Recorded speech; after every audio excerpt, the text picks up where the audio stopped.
সময় দাবি জানাচ্ছেন, বিভিন্ন সমস্যার কথা বলছেন। তিনি সে সমস্ত সামলিয়ে উঠতে বেশ বেগ পেতে হচ্ছে। এই উপজেলায় তার কাছে ছাড়া আর অন্য কারোর কাছে যাওয়ার মতো কেউ আছে বলে আমাদেরকে মনে হয় না, এলাকার মানুষ। তাই সব সময় তার কাছে সাহায্যের জন্য আবেদন জানিয়ে যাচ্ছেন।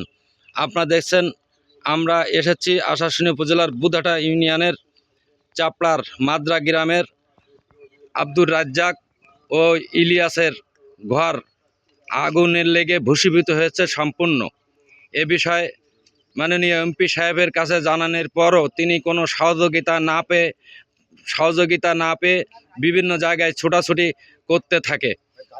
তাই অবশেষে এই ঘর পোড়ানোর ঘটনা জানতে পেরে 1 মিনিটও দেরি না করে তিনি ছুটে এসেছেন সেই জায়গাতে। এখন তিনি সেই দুটি ঘর পরিদর্শন করছেন এবং আর্থিক সহযোগিতাও করবেন।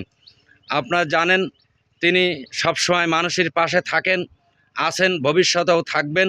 তিনি আর কেউ নন, এই উপজেলার বুধাটা ইউনিয়নের কৃতি সন্তান, আশাশুনি মানিকখালী বিসমিল্লাহ হ্যাচারির চেয়ারম্যান, আশাশুনি সরকারি এতিমখানা জামের মসজিদ পরিচালনা কমিটির সভাপতি, চাপড়া মাদ্রাসা পুরাতন জামের মসজিদ পরিচালনা কমিটির সভাপতি, বিশিষ্ট ব্যবসায়ী, সমাজসেবক, অসহায় গরিব দুঃখী মানুষের একমাত্র কাণ্ডারি জননেতা আলহাজ গাউসুল হোসেন রাজ।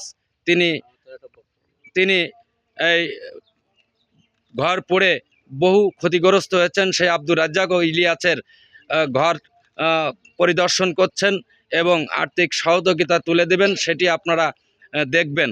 এখন আমরা তার সাথে কথা বলবো যিনি এই ঘটনা শুনে আর দেরি করতে পারলেন না, সকল ব্যস্ততা ফেলে রেখে ছুটে এসেছেন। সেই আপনার আমার সকলের প্রিয় মানুষ, গরিব দুঃখী মেহনতি মানুষের বন্ধু, অসহায় মানুষের কাণ্ডারি জননেতা আলহাজ গাউসুল হোসেন রাজ সাহেবের সাথে আমরা কথা বলবো। আমরা জানতে চাচ্ছি যে এই মাদ্রা গ্রামের আব্দুর রাজ্জাক এবং ইলিয়াসের এই ঘরে কিভাবে কি কারণে আগুন লেগে দুটি ঘর সম্পূর্ণ ভূষীভূত হয়েছে। আর কিছু ঘন্টা পর অর্থাৎ কালকে পবিত্র ঈদ উল ফিতর অনুষ্ঠিত হবে। আর এরই মধ্যেই ঘটে গেছে এই গরিব অসহায় মানুষের ঘরের যে আগুন লেগে সব কিছু ভূষীভূত হয়েছে। তারা বিভিন্ন জায়গায় ছোটাছুটি করেছে কিন্তু কোনো সহযোগিতা পায়নি। আপনি সেই সহযোগিতার কাণ্ডারি, আপনি শোনামাত্র এখানে এসেছেন। তো এ বিষয়ে আপনার কাছে আমরা জানতে চাই যে আপনি কখন খবর পেয়েছেন এবং আপনি ঢাকা থেকে কবে এসেছেন এবং এই পর্যন্ত আপনার তো সময় নেই। সকল গরিব মানুষ মসজিদ মাদ্রাসা বিভিন্ন অসহায় মানুষের দান করে যাচ্ছেন, এ বিষয়ে একটু বলবেন। বিসমিল্লাহির রহমানির রহিম। প্রিয় আশাশুনি উপজেলাবাসী, আপনারা দেখছেন মাদারা গ্রামে এখানে দুইটা ঘর একেবারে ভস্মীভূত হয়ে গেছে, কিছুই নাই। তাদের দুইটা ইঞ্জিন ভ্যান ছিল, তাদের বউ বাচ্চারা সবই এখন তাদের থাকার জায়গা নাই, তাদের খাওয়ার জায়গা নাই, তাদের পানি, তাদের কোনো রকম কোনো অসহায় একেবারে। আমি গতকাল আমার 11টা মসজিদে ইফতারি ছিল। আমি ইফতারি বন্টন করার সময় এখানকার আমার এক ভাবি সম্পর্ক উনি গিয়েছিলেন, যে বলল যে আমরা এমপি সাহেবের কাছে গিয়েছিলাম, বর্তমান এমপি, উনি আমাদের তো কোনো সহায়তা দেয়নি, বরং এমন একটা কথা বলছে যেটা শুনে আসলে আমি মনে হলো যে আমি যদি এই মুহূর্তে যদি তাকে পেতাম, হয়তো বা তার ইয়ে করে আমি যেভাবে ওকে একটা ব্যবস্থা করতাম।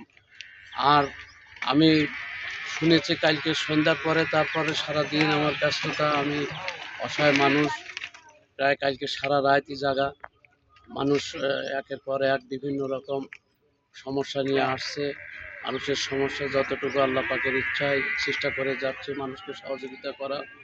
এবং এখানে আসছি, এসে আমি সর্বপ্রথম আমি এই উপজেলার, যেহেতু আজকে মানুষ বড় আশা নিয়ে ভোট দিয়েছিল জামাতের এমপি রবিউল বাশার সাহেব, কিন্তু আমি এলাকায় এসে শুনতেছি যে বর্তমান সরকার ব্যাপকভাবে চাউল দিয়েছে, টাকা দিয়েছে, খেজুর দিয়েছে, সিমাই দিচ্ছে, অথচ তিনি তানার কোনো খোঁজই নেই এলাকায়। এই যে দুটো ঘর ভেঙে গেছে, ভোটের সময় ঘুরে বেড়াচ্ছে বিভিন্ন এলাকায়, আর আজকে তাদের থাকার জায়গা নেই, অথচ তার কোনো খোঁজই নেই। বরং উনি এমন একটা কথা বলছে, এই মহিলা আমার সঙ্গে বলল যে এমন একটা কথা বলছে যেটা ভাষায় প্রকাশ করা যায় না। তো আপনারা ভবিষ্যতে আপনাদের কাছে দাবি এই উপজেলাবাসীর কাছে যে আপনারা ভবিষ্যতে ভোটটা আপনারা চিন্তা ভাবনা করে দেবেন, যেন এই ধরনের ঘটনা ঘটলে অন্তত তাদের পাশে দাঁড়ানোর মতো একটা সহায়ক, একটা অভিভাবক যেন এই উপজেলাবাসী পায়। আর বিশেষ করে আমি আমাদের ইউনো মহোদয়কে জানাবো যে আপনি দেখছেন